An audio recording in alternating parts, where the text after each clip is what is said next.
The memories will never fade. And speaking of, 15 years ago yesterday is one of the greatest games in Montreal Expos history. I just found out that my co-host Jay Farrar was there. I was. I watched it on television and had the goosebumps, so I'll never forget the standing O that Jeff Juden got when he exited the game after 8 1/3, after 14 strikeouts. From Jays fans and from Expos fans. 50,000 people, man. Yeah. And you know what? That doesn't happen anymore because you can't get 50,000 people into the Rogers Centre in Toronto anymore. They've reconfigured the stadium. Yeah. And we're going to be joined now by former Montreal Expos and, well, 7 other ball clubs as well, but we remember him very well as a Montreal Expo, 1996 and 97. And funnily enough, 97, he threw one of the greatest games in Expos history. He also pitched in the World Series that year, not for the Expos, but he also pitched in the World Series that year. Let's welcome Jeff Juden to the Kaufman Show. Good evening, Jeff. Hey, how's it going, Kauf? How you doing, bud? I'm good, man. How are you? Doing great, man. Glad to be here. It's been a while, 15 years. Yeah, man, brings back great memories, pitching against the old idol, Roger Clemens, man. It was an awesome crowd and great day. Was Roger Clemens your idol coming into baseball? He was growing up. Yeah, I came from Boston. I grew up in Salem, Mass, and I used to go in and watch Red Sox, and he was striking everybody out, so I wanted to be like him. Oh man, did you get to speak to him before that game or after that game? No, Raj wasn't too personable with me. I don't know why, but I haven't really had much of a chance to talk to him at all. Huh. It must have been just an incredible feeling that day. And I mean, obviously you're not Canadian, but I'm sure you were able to capture the importance of that day and having 2 Canadian teams battle it out in front of 50,000 people. And I mean, the testament to that is that we're still talking about it 15 years later. Yeah, it was great. I mean, I'm a quarter French. I'm not Canadian, but I got a quarter French. I mean, my father was born in Kingston. So, yeah, it was a great day for me. I remember it well. Pitching against Roger, I mean, it was kind of surreal. I'd watched him as a fan for so long. And, I felt like I had the best seats in the house, and he pitched a great game as well. And, we were able to beat him there. I guess the difference of the game was a fly ball to left field that got caught up in the sun. That would normally be routine, but because the roof was open, it fell in, and we ended up getting one of the runs that way, and then Rondell away. So, yeah, it was a great day. Now, you're from, I guess, no more than a 4 or 5 hour drive from Montreal then, right? Yep, I grew up in Salem, Mass. So your time here, I'd imagine, was almost like playing for a hometown team. I'm sure you had a lot of friends come up and watch you pitch here. And I mean, tell me a little bit about 96 and the bit of 97 that you pitched for the Expos. Well, I came over from San Francisco, started off as a reliever, 96, and then went into winter ball out there with the Expos and Australias, work on getting back as a starter. I came in, lived downtown, had a bunch of friends come up, family and stuff like that. I did feel like I was at home. It was a great experience. We had a great team. These guys would run through a wall for me. FP Santangelo, David Segui, throwing to Darren Fletcher. He called a great game behind the plate. We just had an awesome team. Mike Lance and Henry Rodriguez. All them guys, man. They battled hard. It seems like if I gave up a few runs, they get 5 or 6. I mean, they're always there for me. It was a great experience.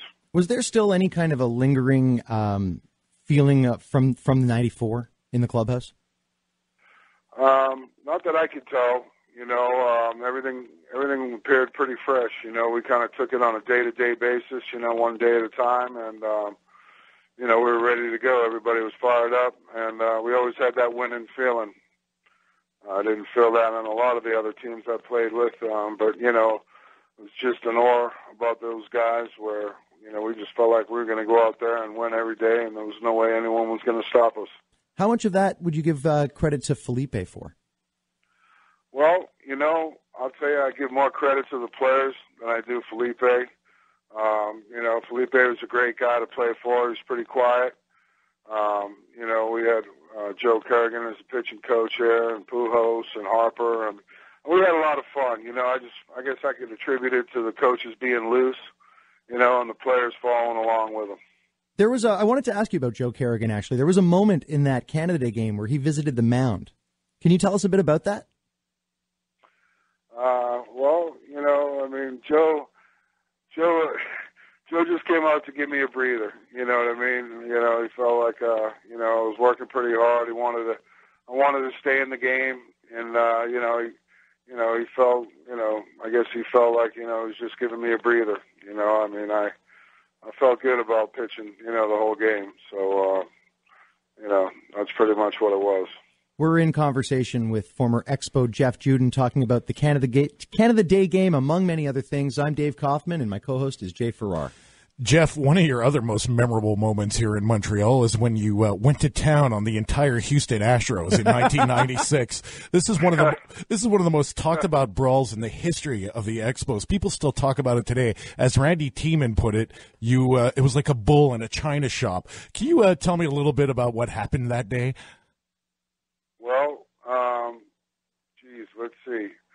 I guess Henry Rodriguez got hit by Danny Darwin, and Darwin's nickname was Dr. Death. And Henry threw it at Henry the first time, and he missed him.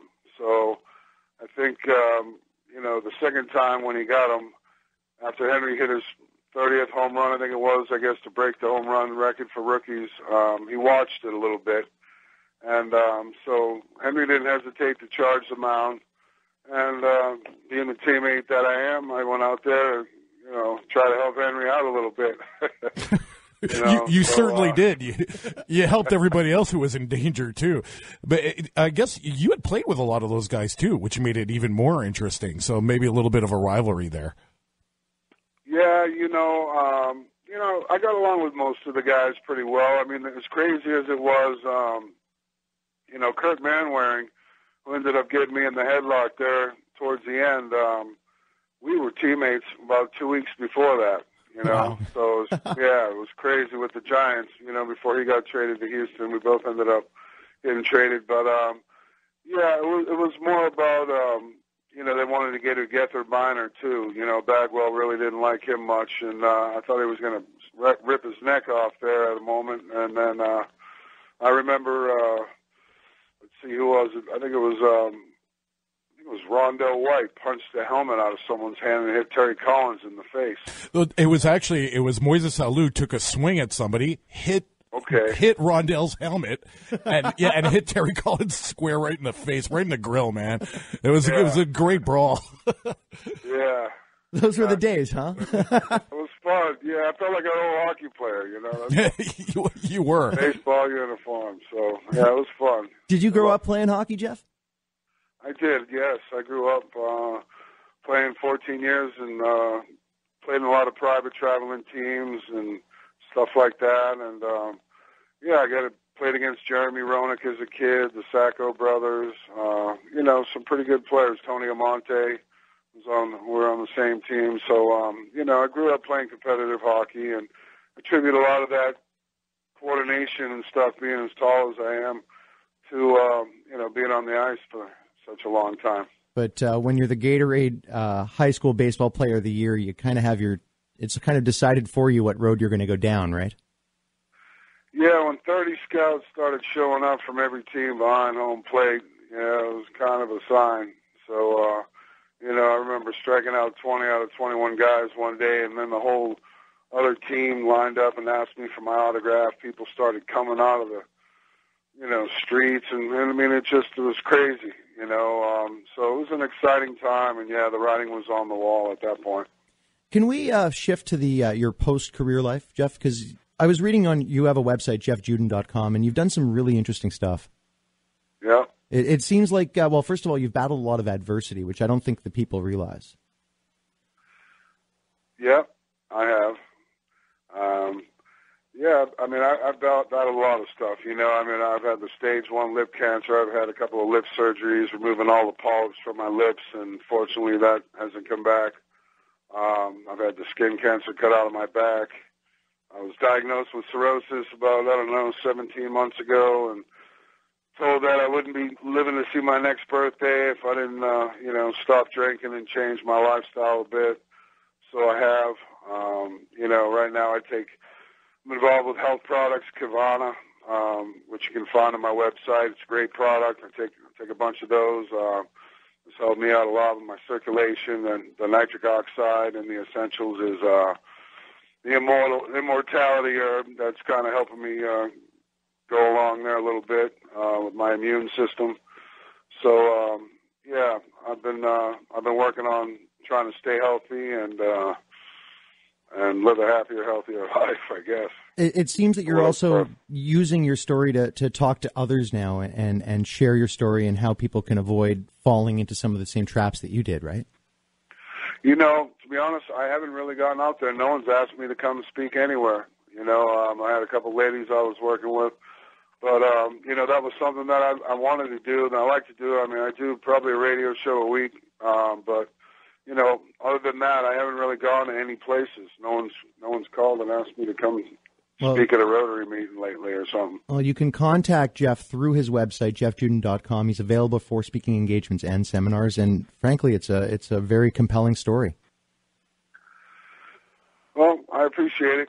Just taking it one day at a time, doing the best I can.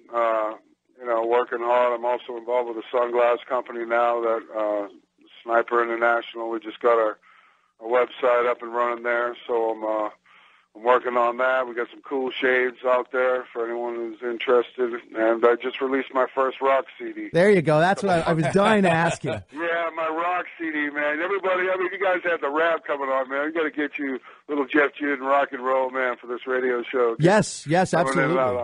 Where can I find you? Can we download it off iTunes or something like that? Yeah, it's on iTunes, man. Again, it's only $9.99, I guess. So all the links and stuff to this stuff is on my webpage, jeffjuden.com. You can find the Kavana, the Sniper, and the bottom link there on the links page is for the CD and stuff. So check it out. It's good stuff. I love it. Will do. Absolutely. We'll upload it this week, Jeff, and hopefully we can have you back on in the future, talk a little rock and roll with you. That'd be great, man. I'd love it, guys. Really appreciate your time tonight, Jeff. And again, thanks for the wonderful memories from 15 years ago. It was great to be an Expos fan and watch Roger Clemens get the loss that day. It was a lifelong dream to beat it, man. I'll tell you what, it was a great feeling, and I appreciate you guys helping me relive it today. Former Montreal Expo, Jeff Juden, thanks so much for your time tonight. We'll catch up soon. All right, great. Thanks, guys. There he goes, Jeff Juden. 14 strikeouts. 8 1/3. 50,000 plus at the Sky Dome. It was a wonderful day.